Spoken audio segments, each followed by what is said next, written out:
प्रधानमंत्री की जिस बात को राम कोट कर रहे थे, राम ने यह कहा कि छात्र हित सर्वोपरि है, सर्वोच्च है। आज धर्मेंद्र प्रधान जब चिट्ठी लिखते हैं तो उसमें छात्र हित को ही सर्वोच्च मानते हैं, छात्र सर्वोपरि है। सरकार के लिए छात्रों की बात जो है वो सबसे पहले। लेकिन जो अभी भी जंतर मंतर पर दंगा कर रहे हैं, जो पुलिस पार्टी को निशाना बना रहे हैं, राम ये बिल्कुल विक्षिप्त जैसा है कि उनकी मंशा जगजाहिर है। और अभी अभी पुलिस ने प्रेस कॉन्फ्रेंस कर कह दिया कि हैंडल्स कहां से किए जा रहे हैं, 400 से ज्यादा।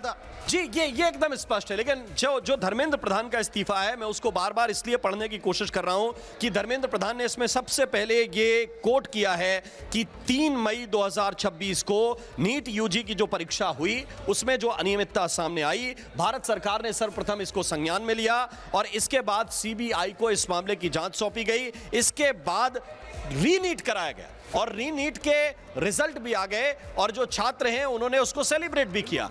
तो जो सबसे महत्वपूर्ण बात थी कि नीट की आड़ में जिस तरह का माहौल क्रिएट करने की कोशिश की जा रही थी, और केवल वो सीजेपी वाले नहीं, उनकी आड़ में पूरा विपक्ष जिस तरह का नैरेटिव क्रिएट करने की कोशिश कर रहा था, उसमें सबसे महत्वपूर्ण पॉइंट केवल एक ही बचा था, क्या धर्मेंद्र प्रधान को इस्तीफा दे देना चाहिए। और धर्मेंद्र प्रधान को इस्तीफा देना चाहिए या नहीं देना चाहिए, इस बात को लेकर सारी की सारी बात उनके ऊपर अटकी हुई थी, क्योंकि प्रधानमंत्री भी ये जानते हैं कि सीधे तौर पर पेपर लीक कराने में धर्मेंद्र प्रधान का कोई हाथ नहीं है। वो अच्छी तरह से जानते हैं और सारा देश इस बात को जानता है कि धर्मेंद्र प्रधान ने पेपर लीक नहीं कराया। फिर ये सवाल तो राम है, फिर ये सवाल राम है दीपिके और उनके जो संगठन के ऊपर कि क्या इसकी गारंटी है ना, क्योंकि सरकार ने तो गारंटी ले ली, सरकार ने कड़े नियम प्रावधानों की बात कर दी, लेकिन क्या सरकार जो है वो क्या अगली बार से ऐसी चीजें नहीं होगी? हमें जरा बताइए। मानव इस वक्त हमारे साथ जुड़ चुके हैं। मानव,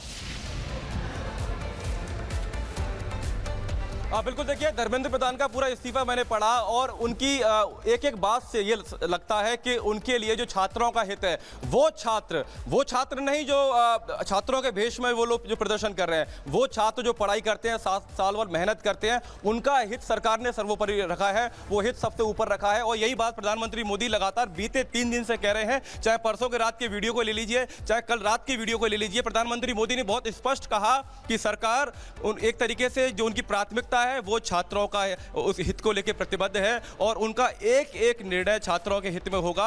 और अगर किसी एक मंत्री के इस्तीफे से तमाम करोड़ों छात्रों का हित अगर देखें तो सरकार साध रही है, वो यहाँ पर एक तस्वीर पेश जरूर करने की कोशिश की गई है। लेकिन अगर धर्मेंद्र प्रधान है, वो अपने उस पत्र में कह रहे हैं, जो इस्तीफा उन्होंने दिया है उसमें वो कह रहे हैं कि अगर मेरे पत्र से, मेरे इस्तीफे से अगर छात्रों का हित आगे जाता है तो मैं इस्तीफा देता हूं। उन्होंने अपना इस्तीफा प्रधानमंत्री मोदी को सौंप दिया है। और सबसे बड़ी बात यह है कि जो गुंडे, जो दंगाई सड़कों पर इस समय पटना हो, चाहे दिल्ली हो, बिहार के तमाम जो दूसरे शहर हो, सीवान हो, औरंगाबाद हो, वहां पर जो दंगा कर रहे हैं, जो हिंसा फैला रहे हैं, उनको अब एक तरीके से एक करारा जवाब है।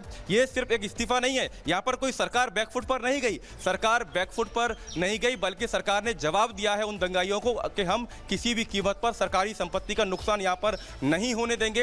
हालांकि सरकार ने कल भी 47 कर्मचारियों को हटाया था एनटीए से, लेकिन एनटीए से तमाम कर्मचारियों को हटाने के बावजूद भी लगातार जो छात्र थे वो ये मांग कर रहे थे कि धर्मेंद्र प्रधान का इस्तीफा दिया जाना चाहिए। सरकार ने लगातार बातचीत की है, जो बार बार हम जो टर्म कहते हैं सीजेपी, ये सीजेपी जैसे तमाम जो लोग बैठे हुए हैं, इनसे भी सरकार बातचीत कर रही है। आप देखिए, बेशक ये लोग सरकार के खिलाफ कैसा भी बोलते रहे, प्रधानमंत्री मोदी के लिए बोलते रहे, गृह मंत्री अमित शाह के लिए बोलते रहे, लेकिन ये वही सरकार है जो इनसे बातचीत करने के लिए आगे आ रही है। जी मानव, लेकिन सवाल यहाँ पर यह भी कि सरकार ने पहले इस बारे में बहुत विचार किया कि अगर एक बार इस्तीफा ले लिया गया तो ये एक पैटर्न सा बन जाएगा, कल को कोई भी किसी भी मुद्दे पर सीधे मंत्री का इस्तीफा मांगेगा। और इसी वजह से यहाँ पर एक तरीके से कहा गया कि, और जो कुछ कहा गया लेटर में, जो शब्द इस्तेमाल किए गए हैं प्रधान जी की ओर से, बढ़ के सुना रहे हैं आपको, उन्होंने कहा है कि मैंने अपना त्यागपत्र माननीय प्रधानमंत्री जी को भेज दिया है, ये उनकी ओर से कहा गया है। तो उन्होंने ये एक्सेप्ट किया कि हाँ, जो बीते 10 दिनों से जो कुछ भी चल रहा था उससे उनका मन बहुत दुखी था और उन्होंने बहुत सोचने विचारने के बाद उन्होंने कहा कि ये व्यक्तिगत प्रतिष्ठा का विषय नहीं है, इसलिए उन्होंने अपना इस्तीफा सौंप दिया। अब सवाल खड़े होते हैं कि जिस तरीके से सरकार पहले इस बारे में विचार कर रही थी, विवेक मैं आपके पास आ रही हूं इस सवाल के साथ कि एक तो पहले भी इस बारे में बातें हुई, चर्चाएं हुई, लेकिन सवाल खड़े किए गए कि अगर ऐसा होता है, इस्तीफा देते हैं प्रधान जी, तो ये एक पैटर्न सा बन जाएगा, कल को कोई भी आके प्रोटेस्ट करेगा और कह देगा कि इस विभाग के मंत्री का इस्तीफा ले लीजिए। तो सरकार चाहती थी कि ये एक नया नियम या एक नया पैटर्न ना तैयार किया जाए। इसीलिए सरकार ने रिफॉर्म की बात करी, बदलाव की बात करी, कानून की बात करी, लेकिन इस्तीफा लेने से पहले कई बार सोचा समझा और अब जब लगा कि शायद यही देश हित में है, छात्रों के हित में है, तो वो भी ले लिया गया। बिल्कुल अनामिका, जो मांगे थी वही भ्रामक थी, वही बहक गई थी, वही डिरेल हो गई थी। और जो इस्तीफे को आप बनाए, इसे मुद्दा जीत हार का नहीं बना सकते, हम बराबर कह रहे हैं, जीत हार का मुद्दा नहीं बना सकते। और धर्मेंद्र प्रधान ने अपनी चिट्ठी में इस बात का जिक्र किया कि किसी का सम्मान और किसी का अपमान ऐसी कोई बात नहीं होनी चाहिए। लेकिन अगर उन्होंने इस्तीफा दिया, लेकिन यह भी देखना होगा कि इस्तीफे से पहले क्या किया। इस्तीफे से पहले कई कड़े प्रावधान लाए गए, री एग्जामिनेशन उन्होंने लिया। हमारे घर से भी बच्चे पास आउट हुए, कल की तारीख में वो डॉक्टर बनेंगे, दाखिला लेंगे। और जो फेल कर गए, हम बराबर कह रहे हैं कि जो पास नहीं कर पाए वो अगली परीक्षा में जुट गए, लेकिन ये छात्र नहीं थे। आप समझिए इस बात को। और इसे अगर आप जीत हार का मतलब अगर समझाएं और दीप के इसको प्रचारित करें तो ये अलग बात होगी। बिल्कुल, देखिए कुछ बातें ऐसी हैं जो समझने की कोशिश थोड़ा सा सरकार को भी यहाँ पर विवेक करनी चाहिए। धर्मेंद्र प्रधान को अगर रिजाइन करना था तो मुझे लग रहा है कि इस मोड़ पर आकर यहां तक पहुंचनी नहीं थी चीजें। बिल्कुल, अगर करना था तो फिर कर देते, वरना कई बार मैसेज ऐसा जाता है कि आपको नहीं आपको ब्लैकमेल किया जाता है। भाई, कैबिनेट को किसने चुना? प्रधानमंत्री ने। प्रधानमंत्री को किसने चुना? देश की जनता ने। लेकिन इसके बाद एक ग्रुप उठकर आएगा और वो ऐसा माहौल बना देगा कि पूरे तरफ क्योस। अगर वो गांधीवादी तरीके का प्रोटेस्ट हो तो फिर भी समझ में आता है कि ठीक है, एक जरूरी बात है जिसको लेकर कदम पीछे खींचे जा रहे हैं। लेकिन अगर ये कहा जाएगा कि देखिए पटना में पथराव करेंगे, दिल्ली में पथराव करेंगे, लखनऊ में पथराव करेंगे, औरंगाबाद में पथराव करेंगे और तब आपको रिजाइन करना पड़ेगा, एक गलत मैसेज इससे सेट होता है। मैं ये बिल्कुल नहीं कह रहा कि प्रधान को रिजाइन नहीं करना था। प्रधान को रिजाइन करना था, फिर थोड़ा पहले कर देते, बिल्कुल थोड़ा पहले कर देते इस बात पे। लेकिन अब आकर भी किया है, मुझे लगता है कि चीजें संभल जाएंगी। लेकिन फिर भी एक वो मैसेज कतई नहीं जाना चाहिए कि 4 लोगों का ग्रुप उठेगा, एक माहौल क्रिएट करेगा और चाहेगा तो कैबिनेट के जिस मंत्री को चाहेगा तो उठा के बाहर करवा देगा। ये माहौल नहीं बनना चाहिए, ये एग्जाम्पल सेट नहीं होना चाहिए। इस बात से सरकार को थोड़ा सा सीखने की आवश्यकता है। मुझे लग रहा है कि इस मोड़ पर आकर अगर आप पीछे की तरफ हटेंगे तो फिर एक ऐसा ही माहौल कल के दिन फिर से क्रिएट होगा, किसी भी विषय को लेकर क्रिएट हो सकता है और फिर आपको ये करना पड़ेगा या इसी तरह का मैसेज होगा।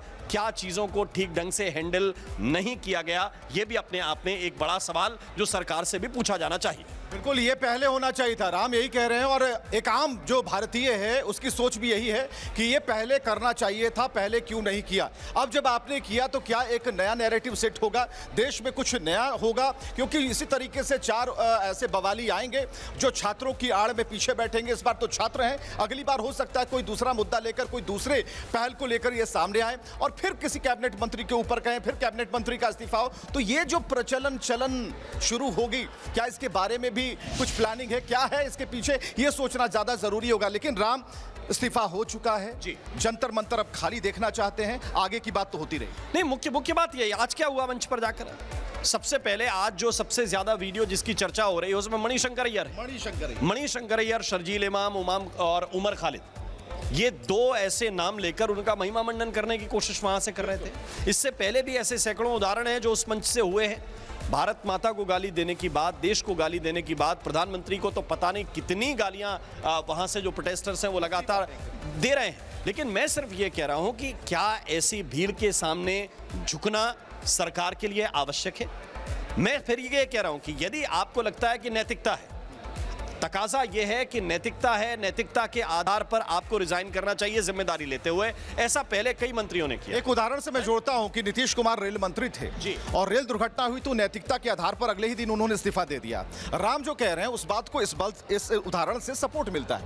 सपोर्ट इसलिए मिलता है कि आपको जो करना था पहले करना था। जब इतने पुलिसकर्मियों को निशाना बनाया गया, पत्थरबाजी हुई, दिल्ली अस्त व्यस्त हो गई, आपके मेट्रो स्टेशन के गेट बंद कर दिए गए, तो अब आकर कौन सा नैरेटिव सेट करना चाह रहे हैं, ये एक सवाल है। हालांकि सरकार है, अपने तरीके से फैसले लेती है और इस पर बैठक होनी थी, लेकिन बैठक से पहले ही इन्होंने हंगामा कर दिया और जंतर मंतर को अभी कुछ सेकंड पहले हमने देखा है। मैं सिर्फ एक लाइन कहूंगा, फिर इसके बाद मैं वापस आपके पास के सवाल पर आऊंगा कि ये मैसेज नहीं जाना चाहिए कि भारत की सरकार ब्लैकमेल की जा सकती है।